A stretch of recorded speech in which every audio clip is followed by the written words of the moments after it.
Ngandahira mu linnya lya Allah wallahi billahi nga nkutte ekitabo ekitukuvu musajja yakozesa omwana wange.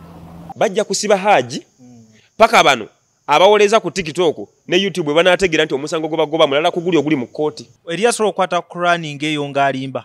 Osobola okulayira obulimba ddala. Abantu babikola bulijjo era singa emisango tegisingisibwa abantu kubanga basooka kulayira mu makooti nene bafundikira nga boogera bulimba. So toleeta towejjereza muntu olw'okuba akutte Bayibuli oba Qur'ani nga yogera ebigambo byonna.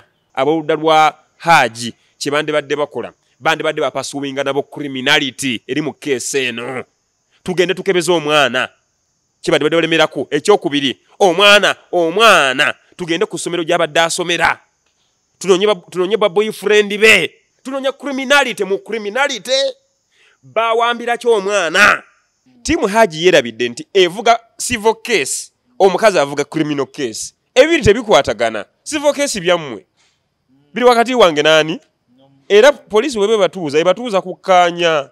Kakati ono Taata Nisha ensi egenda mugoba mangu nnyo kuba kyagoba tekitegereka kya busiru ye kyagoba kyekino agoba kino nti aguddewo keesi erisivu tebagenda kukwata ku Maama Nisha. So bana batimu Hajji bamala biseera bambi omusango bali mu good driving bakita derailing a case bali mu kujja musango ku mutambo balina kakasansi nti Hajjat byayogera bulimba ku nsonga eri mu kooti kuba ensonga eri mu bannamateeka yakukwata mwana si yabufere. Airbnb home ge maka gapangisibwa nga galimu buli kimu ojja nango ezo zokka gasangibwa na mugongo kumpi n'ekiggwa ky'abajulizi oluguudo lwa Kolansi paka ku gate galina sitting room enteeketeeke obulungi dining efumbiro kosa n'ebisenge bisatu okuli ne master bedroom waliwo wifi CCTV kamera ziraba ebweru ne munda ku kisenge waggulu kuliko amasannyalaze okwetangira ababbi inverter etereka amasannyalaze ne gatavaako garden nnungi parking nnungi gate ya remote. Ekifo kino kyakolmodating abantu okuviira ddala ku muntu omu couple family namwe abategese bu party obwenjawulo kuba ku namba z'essimu eziri wansi awo. Peter Ali Moses, marketing manager wa Tete Business Solutions. We deal in printing, branding and general supplies. Tukola signages, tukola corporate wear uniforms n'ebintu bingi. Bino byonna bye mulaba mu dduuka zino samples.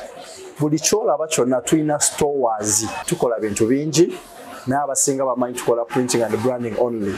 Naye tukola bingi tulina departments ezirimu civil engineering ezirimu installations mechanical installations n'ebirala. Tuli located at Lighthouse Arcade behind Charm Towers C12 era bw'otuuka ku C12 obupande waffe bwonna oba obulaba. Amanya nze Nsuuga Mustafa nkola ne Alihira Holdings Uganda Limited. Tuli bakozi ba biodigester wamu n'okuzimba okwenjawulo. Tuli mu kizimbe kya commercial kwegamba kale arcade mu lulimi olumpimpi. So olwaleero tuli waneeno nga tuli mukola biodigester. Ekyenjawulo ekiriwo nti yo eri mu basement wakati okusinziira nga bulijjo abantu mu kiraba ti eno parking lot. So eri wansi eri parking lot eri mu basement. Leero tukoze size y'abantu 5 ngera erina capacity okuservinga ekizimbe kino kyonna nga kinaabeera. Waneeno ngera emigaso gya bulijjo gya biodigester tebagenda kunuunamu. Atwetaaze ku namba z'essimu 07017669992 ne MTN 0789224230. Enamba ezo zonna kwe ziri ku WhatsApp. Abantu bafadde batulaba embe mu videos enkadde badde nga batumanyidde Kololo. Okay. Prince Charles Drive naye kati twavaayo mwaddawa twala omukisa guno mbagambe nti ndo twavaayo kati twadda ku Grand Imperial Hotel room 28 first floor. So twavaayo enamba zaffe ez'essimu zonna zikyaliko nga bulijjo just nti twakyusa location. Nze Lujja omulungi atwaba okwetoloola ensi yonna mmwe bali kubanga mugoya video zaffe ez'enjawulo. Ndine Alfred Kalondoozi ze okubeera nga ntemeratemeramu ebigambo nga ebiyimiridde ku nsonga ya Hajjat ne Hajji aze kubeera nga atuwa update n'engeri gy'alabamu ebintu. Kalondoozi babuuzeeko mu dakiika emu 2 tusimbule watali kumala budde. Ngezaako kuteeka simu yange mu silence kubanga tugenda mu weekend. Abatulaba mbaaniriza size ku update.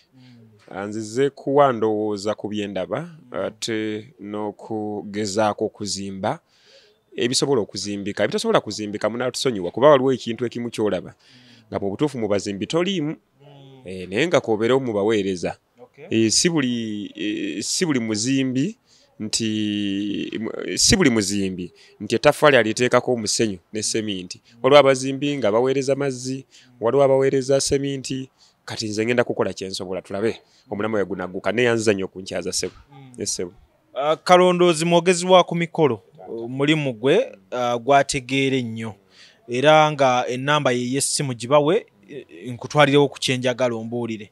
Ennamba yange eri 0705 86 29 82 0705 86 29 82 oba 0789 18 07 14. Ze namba za Kalondoozi munoonyeeko gwateekateeka omukolo gwa Desemba ono gwa Novemba oba gwa January omwaka ogujja. Desemba mpozi ng'omuntu ampalwa Monday paka Lwakutaano. Siinaawo weekend n'emu mu Desemba ezo nantwale ne mu January omwo kikambwe. Mikolo bakututte ekintu kikambwe. Akwagala atandike mu Gwakubiri kudda maaso. Tutandikira ku Monday nawo bakolerawo emikolo Monday, Tuesday, Wednesday, Thursday, Friday awo tusobola okukola. Ate si buli week. December weeks ezimu ziri booked mu weekly days. Yes. Kale gemaanyi ago naye bannange abantu oba amaanyi agakola emikolo mugajjawa ng'ate osanga bangi nga nabo agakola nago gababuze. Naye buli muntu n'ensonga ye. Gomanyi lwaki okoze omukolo, gomanyi lwaki owulya tonnatuuka kukola mukolo. Mu mbeeremu oba endala. Kale kubiriwo ensonga ya Hajjat Zulah ne Hajji. Buli lunaku olukya Saidi timu Hajji bo bongera kuleeta ebyo biraga bufere bwa Hajjat. Hajjat olwaleero yalayidde. Bagamba bulijjo nti omuntu alayira n'akomba ne ku pass. Leero ono yakutte Quran ekitabo ekitukuvu n'akiwanika mu bbanga alayira nti Hajji yakwata omwana. Ekitabo si kye kitukuvu, ebigambo bye bitukuvu. Akati ekyo abantu kyebeerabira nti okukwata Bayibuli kubanga kukwata simu eno. Esimu eno si ye y'amaanyi naye amayenga agagirimu oyo science alimu geemaanyi. Kakati Bayibuli si ye ntukuvu oba Quran si ye ntukuvu naye ebigambo ebirimu geemaanyi. Kakati okulayira kwe mbantandikirako okulayira kw'omukyalo oyo nakulabye ne nkwetegereza yalayidde ebigambo bityalayidde Quran yagikutte bukwasi nemweyimirira mu kulayira kubanga abantu ekyo kye bategeera balowooza nti buli wokwata Bayibuli oba oyogera bya Bayibuli, buli wokwata Quran oba oyogera bya Quran, sokka nga ate byawukana. Eriyasobola okukwata Quran ng'eyo ng'alimba nnyo. Nze nasoma Obuyisiraamu, nze ndi wa mukisa nti amadiini gonna agasinga ewaffe gye gali. Mange Mukatuliki ku St. Cecilia era ayimba mu kwaya St. Cecilia Rubaga era nkuza Obukatuliki mbusoma. Jjajjange azaala kitange yali Reverend nga tulina ekkanisa ewaka, so ndi mu Anglican. Kyokka nasoma obulokole nga ndi muto ne bansibirako ne mutoyo okumala wiiki nnamba kitange ng'ekinsibisa nno ki kusangibwa n'amafuta nga bagansiize mu kyenyi. Ojjukira mu gy'ekyendawo 97-98 ng'abalokole amaanyi baleese mangi balabye ekkubaawe waffe prayer palace ekibuye. Kati nagenda yali overnight kati etandika akawungeezi awo nga tuvudde ku ssome twayitanga ku bantu nga basibye abantu babakuŋŋaanyiza bababuulira enjiri kati n'enkyama. Kati enjiri yatambula nga tulinda amafuta bagatusiige mu kyenyi tulowooza amafuta oba kyanjawulo nnyo kumbe butto. Kati ninda amafuta paka sawa zalinga 5 za kiro. Ngenda okuddeeka nga muzeeyi yatudde dda tetwayingira twasula mu toyi wiiki nnamba ze ne mwannyinaze. So ekigambo eddiini n'obulokole ne mbusoma. Akati Obusiraamu kati ffe tuli ebutambala bujjajja bwaffe. Obusiraamu nabusoma okuva mu kibiina ekyokutaano paka mu kibiina ekyomusanvu. Nabuvaamu era lwa bigambo ebyo. Lumu jjajjange bamuyita Sheyi Mwanje Muhammadiya Salama Road musobola ogenda ne mukeberawo ku mayanja awo Sheyi Mwanje. Kakati nali nsaala ndowooza Quran negenda mu kumala okusaala okwo ne tutula mu muzikiti kukwate Quran tusome ku bigambo ebitukuvu ndowooza nensimattukako negenda ewandagalamu empapula zonna naye ebitiiso bye bantiisa saddamu kusoma Buyisiraamu. Ogenda kuba bwoti nengamba wabanga Allah takirabye nti lebadde ensobi zembivudde muso oluusi abantu amu baleeta radicalism nga n'oluusi Allah tabirinako oba ne nabbi waffe Muhammad netumuteeka mu statement zaffe ziri radical ez'obwa nalukalala nga ye bambi tabirinako. Teri ddiini erimu bwa nalukalala kiba kikula kya muntu, kiba kikula kya mubuulizi wa njiri. oba sheyi nga yembulira ye yabwa nalukalala oba omusumba nga nalukalala yagala nnyo okwawula yawula mu bantu so byonna ebyo njigiriza naye Katonda asigala y'omu. Dola ya Amerika eriko piramidi eyo.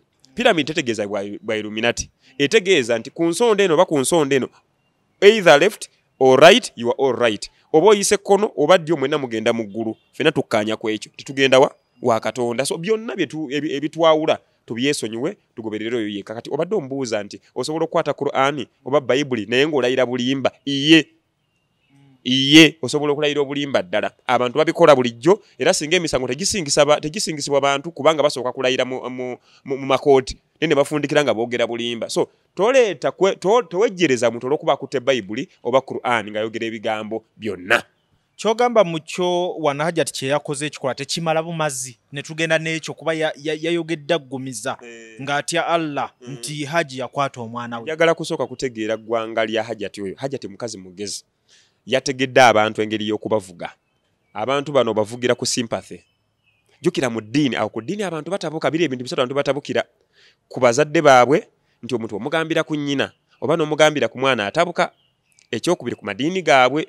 Kati nsobola okubanga njogedde ebigambo birungi naye biri ebisoose nga njogera ku madiini waliwo aba bamaze okuva ku mukutu. Oyagala kuzimba nju oli bunaayira oba oyagala kukuba pulaani ya nju gy'ogenda okuzimba tukiri aba Regico Construction Company Uganda Limited ekyebando emabega wa Kamwesi bakuyambe bakoga mu kukuba pulaani ez'amayumba n'okuzimba naddala enju eza bokisi ziri ku mulembe n'okutereza ezakyama n'ezitonya bakutambuliza amazzi mu nju plumbing amasannyalaze wayaringi n'ebikwata ku buzimbi njolo batukire tojja kwejjusa bakubire ku ssimu zaabwe zibaako buli kadde 0780232749 oba 0709587777 beba Regico Construction Company Uganda Limited ekyebando emabika wa Kamwezi Shopping Mall.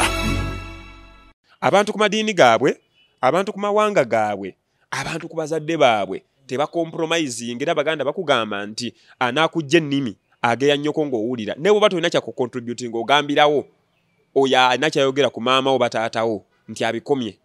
Era ne maama wa Koni amwejjeereza mutabani we agamba mutabani we mulungi n'okusinga Museveni yajja kugamba nti mutabani wange yatta abangi okusinga Museveni eruweero. Kakati buli muntu alwanira wuwe ensi bwetyo bwetambula. So nkomawo ku kyombuuzizza otunulira ekifaananyi Hajjat kye yalaza yasoma abantu n'abategeera ebibanafuya.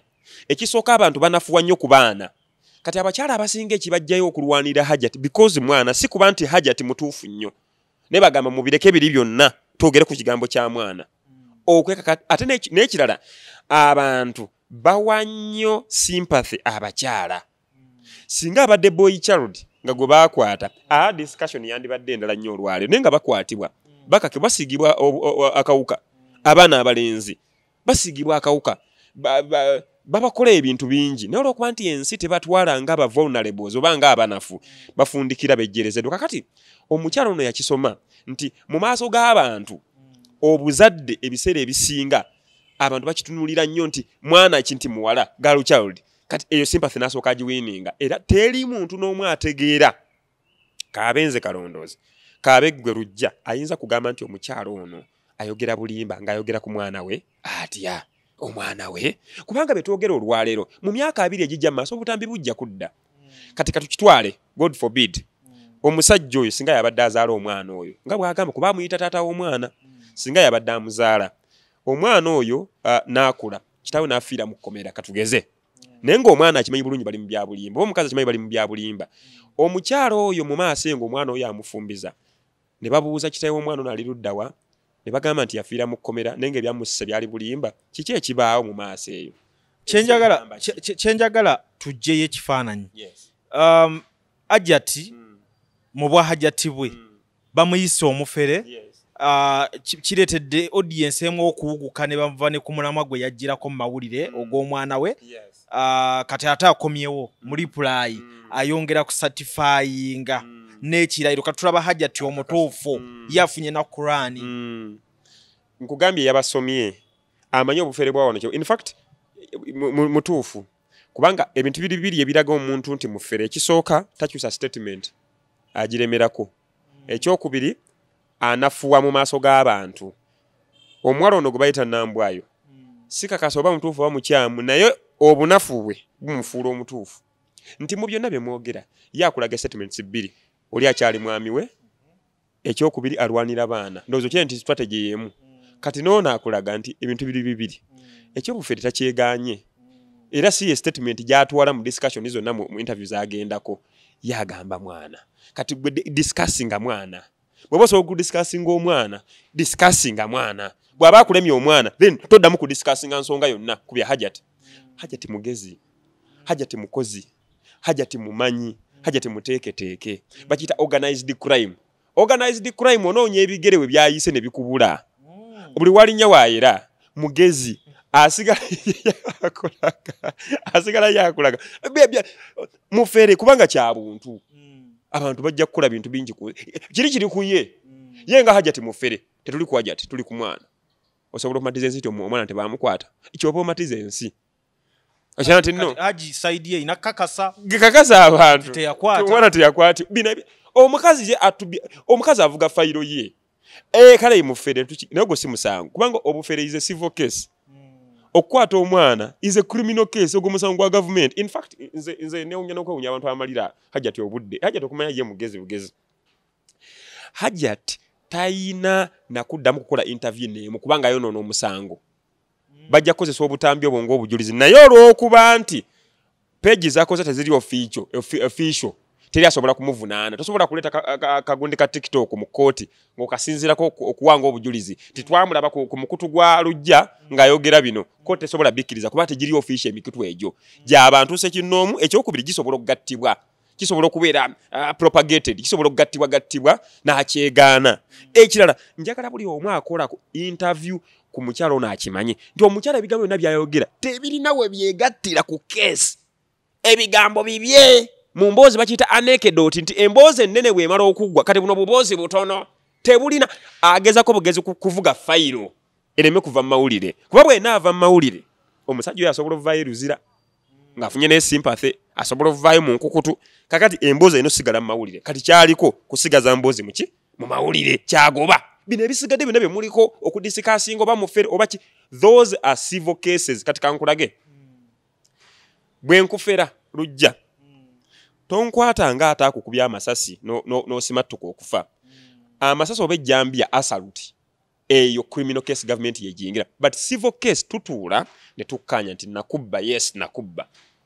obukadde 2 nja kuwanga nusu 2 buli lunaku paka bwe kiriggwa munzikiriziganya ne mukkiriziganya oba siki nsiba olaba oneesasula kubanga eri civil case yanga si yakukanya kati tewaliwo case n'emu eri civil eraga nti omukyalo oyo yatwalibwako ku poliisi ne bamuvunaana emisango egiri civil era aliwa so byonna byongera okulaga nti omukazi ali smart muteeketeeke bino ebyobufere byonna nze njagala omuntu aveeyo akakase nti omwana takwatibwa nga kyekyokka nga discussion ewedde bwe tutunya side zombi ebbiri nga tuzigoberera side timu Hajji bonna bakyali mu kwolesa bufere bwa Hajjat timu Hajjat yali mu kyakukakasa Hajji kuba nti yakwata omwana so bana ba timu Hajji bamala biseera bambi omusango bali mu good driving bakita derailing a case bali mu kujja musango ku mutambo balina kakasa nsi nti Hajjat byayogera bulimba ku nsonga eri mu kooti kuba ensonga eri mu bannamateeka yakukwata mwana si yabufere kati bino byonna ebiwemberedde emboozi era ze mpulidde abantu bangi nga boogera Hajjat ono ekimu kubiraga nti mufere yasaba omusajja miliyoni 2 kakati byonna oba miliyoni 2 oba 10 oba 5 tulina kuddayo kajjansi tusooke tubuuze ba CID bo ddala baakakasa tutandikire ku poliisi ddala baakakasa nti ekyali kivaako enteeseganya waliwo keesi bweba keesi teyaliiwo ng'omusajja yayagala bwagazi kukakanya bintu olw'ekitiibwa kye nakyo bakitugambe kubanga omusango guno gugenda kulwa mu kooti kubanga bagenda soka bamukalakata emyaka 5 nga tannaba kuwoza emyaka 5 kuba omusango gwaliko munene gwakabasanya gwa kukwata mwana in fact kisobola okuba n'emisango 10 kubanga they can plagiarize basobola okukubisaamu omusango gumu ne bagujjamu emisango mingi mwana muto mulimu ekyokukanawuddemu ebyokuwamba ate buli omusajja mulala oyo mu byokuwamba mulimu transactions eziri illegal nti ono ate akwata sente aziwayo banunula omwana kugamba olabiranga ddala nga missions nyingi wakati mu case eri criminal so government erina interest y'amaanyi mu case eno kubanga kyongera okulaga nti bingi bitambula mu baana baffe abawala bakukusibwa ne batwalibwa ne bateekebwa mu bikolwa ebikambwe kati nga sex offenses ezo ne bagibwamu eby'omunda ne bakozesebwa ekirindi ne baliisibwa n'ebikyamu ne bakolebwako ebikyamu naye ng'amazima gali nti abasajja abakulu tukirize tugaane bawoomerwa nnyo obwana obuto kuba bo bakugamba kimu abasajja bagamba kimu ffe ng'abasajja tugamba nti ettooke eto teryengera kyova olaba tojja kusangayo abagamba tutindikoolo nze mulya olinga agamba nze mulya kubanga amulabako ebbeere likuze amulabako akabina ye alowooza nti bw'olengera ebyo ettooke ekkulu ettooke eto terikola ki teryengera so byonna bwe tubyetooloola tulabemu naffe a case to answer and for me a case to answer oba ensonga ey'okwanukula tudde emabega wali ku ntandikwa wali ku poliisi ekajjansi waliwo keesi bwe ba keesi teyaliwo nga poliisi yaluwalinga omusajja ono n'asasulira ekintu kye bataanoonyerezaako then waliwo obunafu kubanga bye bakozesezza Hajjati byakozesa olwaliro nga defense nti bw'abanga teyakwata mwana miliyoni 2 yawaayo gaaki n'ensi eno evaayo okulwanira Hajjati egamba nti omusajja ono mu ssimu ze tuwulira phone calls tumulabanga yakkiriza eyekkakkanya watyanga ze traits ze oba kyekikula kye nga musajja ye mukaka mutayagala bya ntalo kubanga tunyigirizibwa bulijjo gye tubeera mu maka gaffe n'otayagala otalo kugenda wala nnyo n'obikkakkanya kubanga abakazi mu nsi balaga nti banafu naye bakazi tebakulimbanga nti banafu abakazi b'amaanyi omukazi eyeetikka olubuto olw'emyezi 9 balukuwa olwetike lujja balukuwe onaalusobola gwegoyita omunafu ate ekyokusindika omwana kikirala nekyokusindika omwana omuntu eyeetikka olubuto myezi 9 gwe noveeni n'ogamba abakazi banafu abakazi b'amaanyi naye bakweka amaanyi gaabwe mu kwefuula abanafu mu nsi bepresentinga ng'abanafu n'obuzigazigaziga buno bwa krokodayiro buno naye kabyakabyawo awo ne bagamba bambi bwe bati abakazi bwe bali olw'okumanya omukazi alina amaanyi omukazi asobola okugaana okwambala olugoye nenga gwe walwegulidde ng'ate lweyagala n'akugamba nti lugjeemu n'olemerako oba ofuluma ng'otuuse mu mmotoka n'oddaga wange kale sijja kunyiiza mukazi kanzireyo so bo batufuga nga tebatukutte nako kyovula bayibuli yetugamba nti abakazi bamwe mubafugise magezi ekitegeeza nti bakujjukujju nnyo abakazi bakujjukujju nnyo batufugisa maanyi agatali gakukwatako so byonna tubizza ku nsonga egamba nti omukazi byonna bye yeekola ono amanyi bulungi psychology w'ensi nti ensi yejjereza omukazi olw'okulowooza nti munafu naye nga si munafu omusajja yenna yali afunye ku constipation bwe bagiyita constipation eyali agifunyeeko osobola omanya amaanyi abakazi ge ng'olina kyosindika tekijja n'ogenda egindi eri n'owulira amaanyi g'amapeera tepeera terimala gafuluma tuveeyo just lwali tulongereza ku kyamaanyi g'amukazi kati mu kyo ogambye ttiimu Hajji kyeyerabidde bo byongedde okwonooneka kambabuulire era njagala nnyo okuwabula abantu abakola discussions ku nsonga eno nga baagala okutta keesi eno bagijjeko ebirowoozo amazima gajja kuzuuka naye bagiwadde ate Hajjati kyayagala ayagala ye ensonga ereme kuva mu mawulire bw'etava mu mawulire kimukolera ajja tuuka ne ku mukulembeze w'eggwanga bwabanga mufeere mugezi oyo omukazi mugezi nnyo ali very smart kuba keesi ye etegeerekeka keesi ye ya bulijjo akambuuze abasajja tebebaka ku baana baabwe tokiwulirangako abasajja tebasooba bulijjo ne bafuluma amayu gaabwe ne bagenda ku miriraano ne bebaka ne bakabaliraanwa tebibaawo bulijjo ebyo abasajja abakulu tebapaakinga ku campuses tebapaakinga ku hostels ne bebaka n'abaana bammwe olw'okuba tebannakwatibwa tekitegeeza nti bejjeeredde bye biri mu nsi kati omukazi keesi gy'avuga keesi ya bulijjo ayagala attention yagifunye kati keesi kegguke ate njagala abantu mubabuulire mu nsonga zino ombuuziza nti ttiimu Hajji yerabidde ki ttiimu Hajji yerabidde nti evuga civil case omukazi avuga criminal case ebiri tebikwatagana civil case byammwe biri wakati wange nani era poliisi webe batuuza kukkaanya kiringa omuntu singa akubuzaabuza nakuguza empewo y'ekibanja tomukwatanga mubbi w'akasimu oyo omubbi w'akasimu is a criminal offense ogwo musango munene theft kati kino fraud bufere yakutuuzizza mu ddagala n'akulimba nakosa transactions n'omuwa gift omukazi asobola okumatiza kooti nti baamuwa ettaka eryo lyonna eryogerwako nga gift asobola okumatiza ku nsonga ki yabaguza empewo ebeera etya emikono waggulu ekyenyi ku ceiling overnight ng'olwamaze akuguza mpewo abakazi batunda empewo bulijjo bakola obufere akuguza empewo n'ekigamba I love you nekisiimuukawo n'omwe emmotoka n'omwe ettaka n'omwe ebibanja kiro kimu ng'akumaze kakati mu byonna ebyogerwa byonna ebyo tebimatiza kujjawo nsonga eraga nti waliwo criminal case eggusibwa government civil case yamwe kati bwe babeera badisikasinga ensonga y'omukazi bajjeewo kye bayita civil case mbwebisane ne criminal case kituufu nange nzikiriza omukazi mufere wabula si kyagoba nange nzikiriza namwetegereza bulungi namulabye bulungi ndabye enkola ye ndabye ennwana ye alwananga mutujju omutujju agamba nti kanfe n'omu bwagwana ku basatu agamba mukama yeebale bwagwa ku 10 agamba nti yeebalire ddala bwagwa ku 10 agamba nti aya basi kati mwe tulwana defense kye kino nti tulwana tuddeeka nga tuli mwensa omusajja ono kituufu omusango gumuliko munene mubi kugenda muttira ekisooka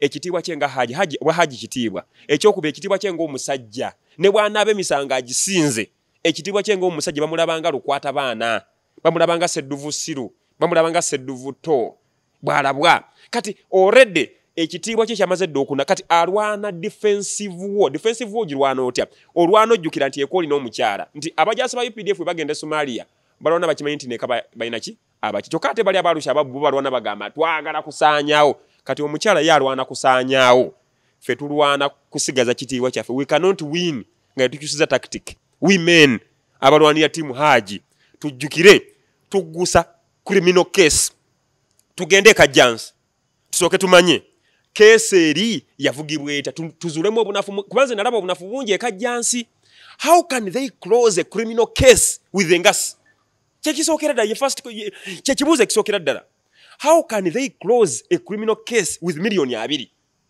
awo DPC OCCID balina kubeera munda odira otyo omwana w'abendi gwe bakuddemu ebyenda mu kwegatta n'ogamba bamwe million 2 omukazi bamwe ettaka omukazi bamwe ekizimbe balina okubeera munda abo waliwo ebikwekeddwa waliwo ebiri munda ebizibibwa kati tudde wano Hajji waaki yakkiriza ayingire mu nsonga eri criminal ate agifuule civil mbu bakkaanye how olabira ddala obunafu bungi olabira ddala obumenyi bw'amateeka bungi let us drive the case Hajji akkirize yebake mukomera emyaka newe ginaaba 5 Museveni yebaka ku nsika emyaka 5 atukalakasa emyaka 4 gagendamu olwalero so I think tujje criminal sites tujje civil site mu criminal investigations ezigenda maaso mu nsonga y'okukwata omwana ono kakati twogere ku maziga ge amaziga ndaba buli kaseera kalabikako gaba maziga meerere amaziga gano gategeeza ki amaziga gategeeza omukazi munafu era omukazi yatondebwa mu butonde bwe bulijjo nti abakazi bo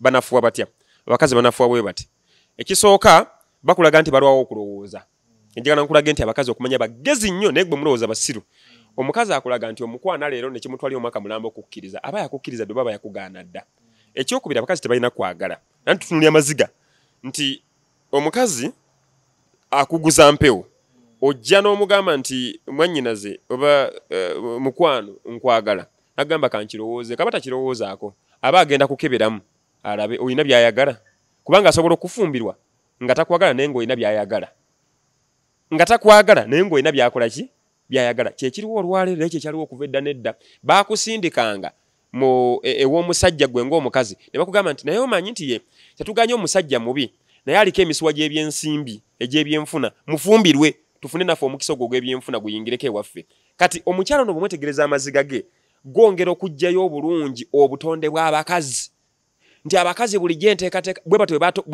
bwe baatondebwa buli kimu kye bakola basonda kisonde omukwano basonda musonde ekyo kimu nga bwe nkulaze amaziga basonda masonde ekyo kyakubiri amaanyi basonda masonde byonna ebisatu byenjogeddeko bikulaga nti babiri amaziga agasonda kitegeeza gali kumpi naye okusinkana omusajja akaaba olw'ensonga aba nno mukazi okusanga omusajja eyeenafuya aba nno mukazi batusuubira ffe ng'abasajja mu buli nsonga okulwana ekisajja tuveeyo ng'abasajja tukole bya kisajja so amaziga tegalina kye gategeeza wabula gongera kulaga level omukazi ono gy'aliko ey'obufere kakati ye akulaga nti amaziga agasonda mangu kubanga ye ebintu bye tebitagana kulowoozaako nnyo ng'anaabikola so that is the first insight gyendaba mu nkola ye y'emirimu so mugezi yakimanyi bulungi nti wiponi gy'alina kaaba mukaawo abantu bakatwe sympathy mu maaso go then bagambe bambi omukazi nalaba kalibbala nga naye kumpi atulukuka amaziga. By the way nange bwe nalaba video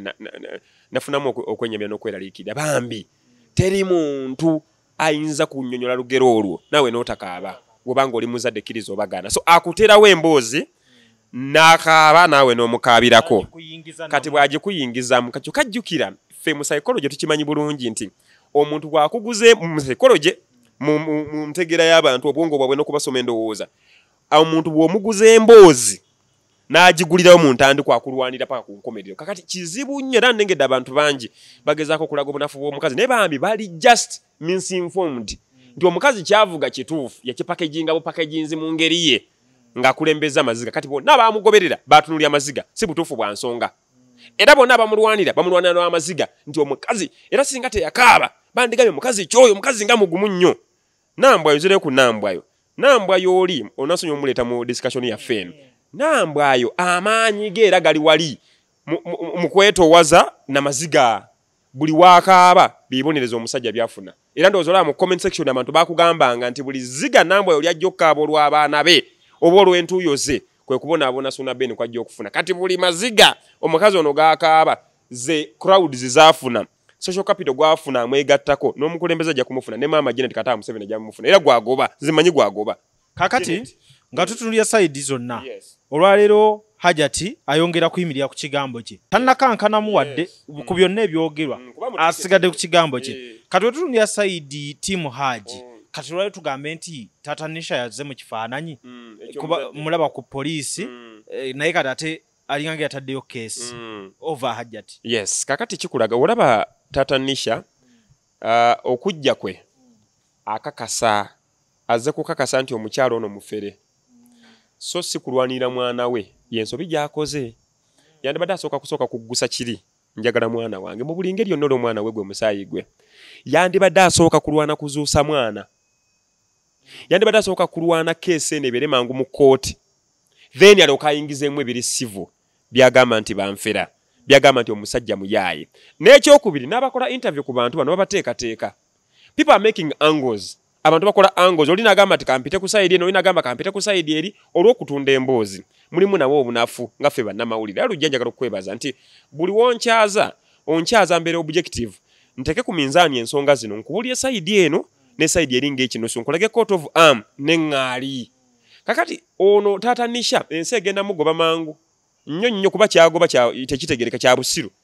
Ye kyagoba kyekino agoba kino nti aguddewo keesi eri sivu tebagenda kukwata ku maama Nisha kubanga keesi eri sivu teyeetagisa kuyoola mukazi.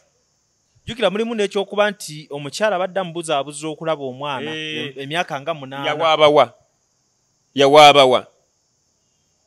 yawaabawa Maulana ate by the way guno omwaka gwe gubaddemu cases nyingi eziri mu maka eziri bazita homicides nyingi obutemu biki bingi Katanga owulidde emboozi nyingi omwaka guno. So kyongera okulaga nti ekizibu bye tulina mu ggwanga olwaliro maka abantu singa bakitegeera nti the biggest problem now is maka.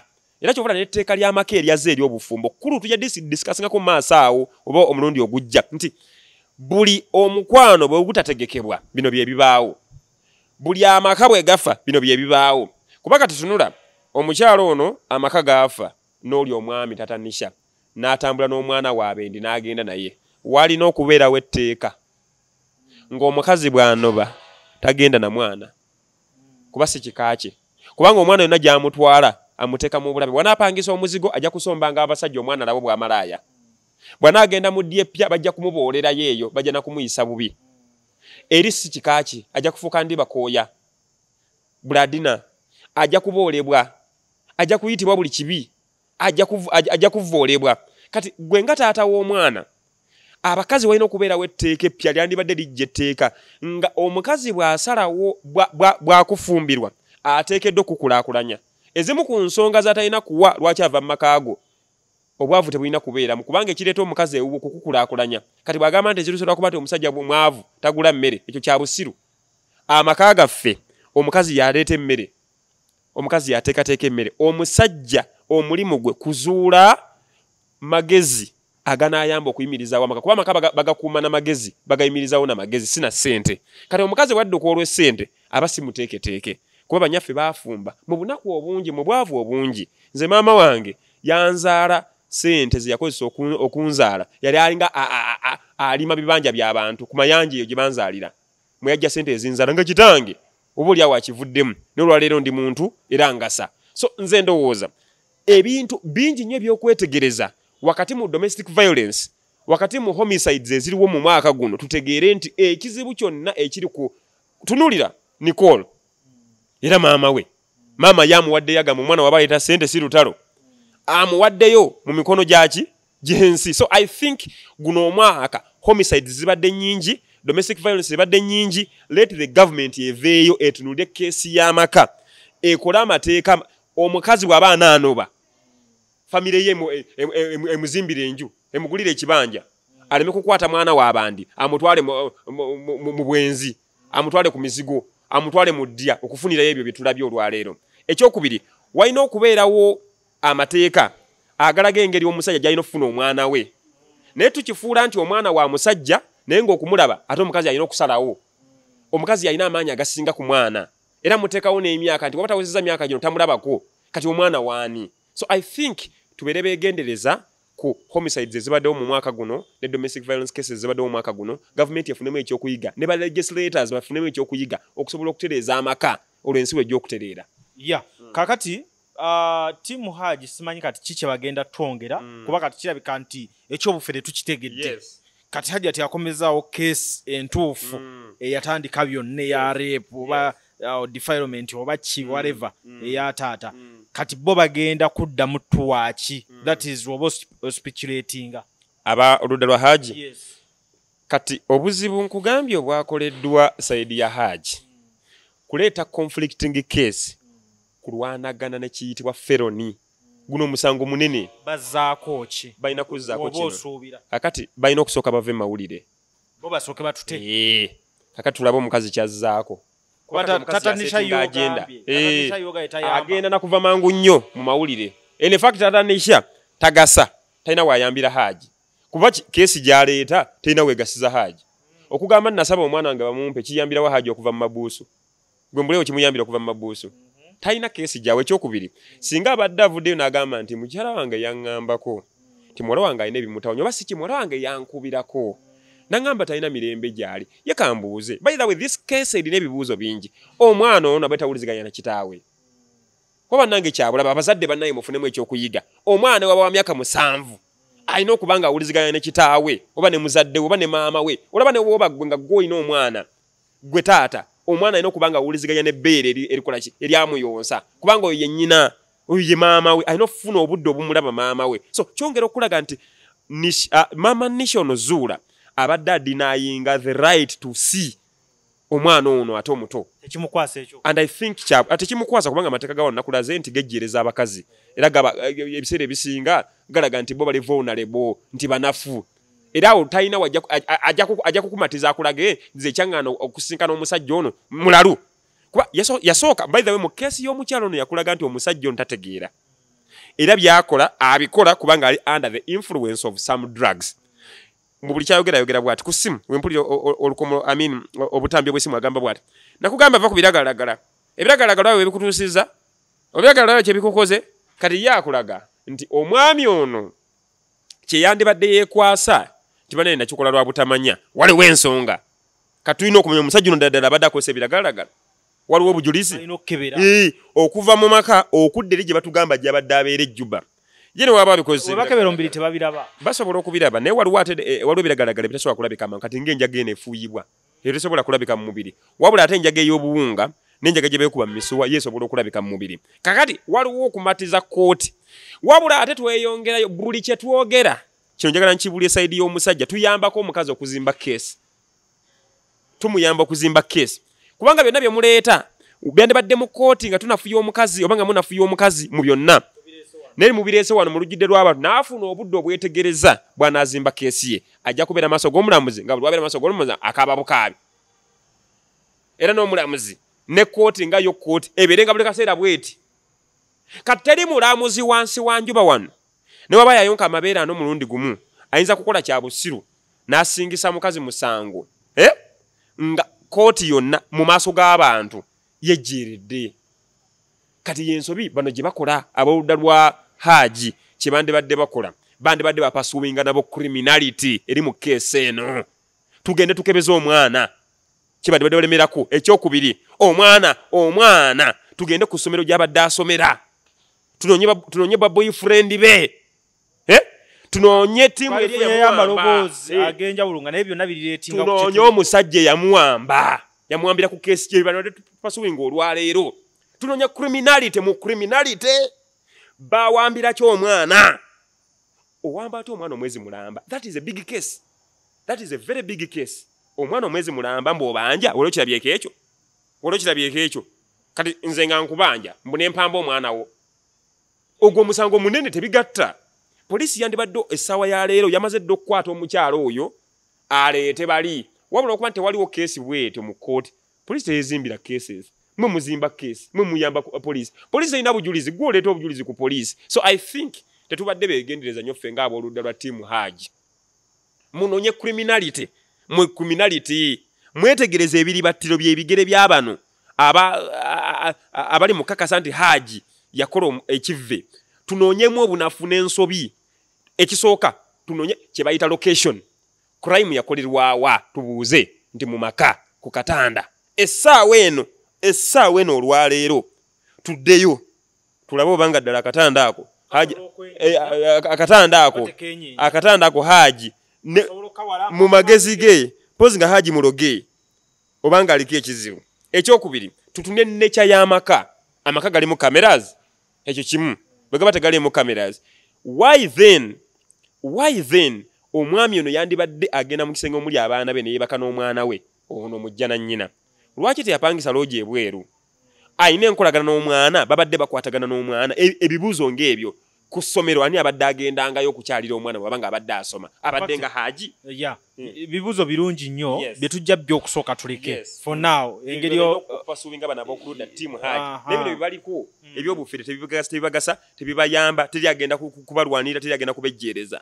Kale eyo keesi fe abamu etukwasiza kanzunzu emitwe gyaffe buli olukya gigweno temumanyi mateeka temumanyi keesi ki eri mu kooti. Keesi eri mu kooti ya rape ya defilement eyo keesi eriyo muzimba keesi ezammwe abafunye kanzunzu muzimbye keesi ezammwe tetumanyi mateeka mukyo tuli mu kutambula na bigambo era ebigambo bitusudde eddalu ate ebyo mu kooti tebagenda bikozesa tebizimbirwako bujulizi tebigenda kukola. So n'olwo Hajji by the way katono nnyo n'oli omusajja ono Taata Nisha teri agenda kumuyita mu kooti ate bamuyitiraki omusango guliwo gwa kukakasa oba ddala Hajji yakwata omwana era omukazi kyalina okukola mu kooti tulinda aleeta obukakafu obulaga nti omwana yamukwata ng'asinzira ku bbaluwa z'abasawo ng'asinzira ku statement yakolebwa ku poliisi ekajjansi ng'asinzira ku bujulizi omwana bw'anaayogera oyo omwana juvenile oyo ng'asinzira ku banneighbours abajja okuvayo kuwa obujulizi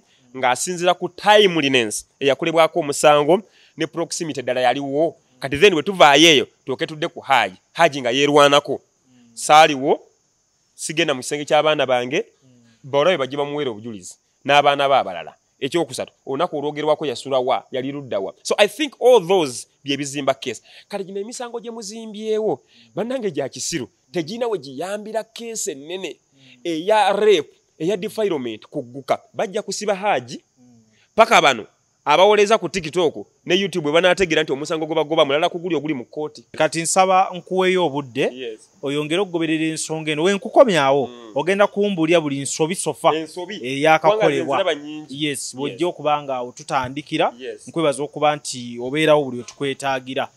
Nsaba ennamba y'essimu y'ogibawe. Essimu yange eri 0705 86 29 42 0705 86 29 42 oba 07 89 18 07 14 07 89 0789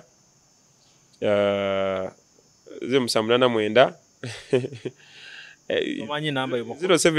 18 07 14 naye nga ebya Hajji bambi biwanvu okyanoonyereza omanyi ojja kwagala okwogera ofikako Kalondoozi nsaba Katonda abakuume Kalondoozi kati mumanye nti mulina bingi ebyokulaba mu vidiyo enaddako nze lujja ne Tony.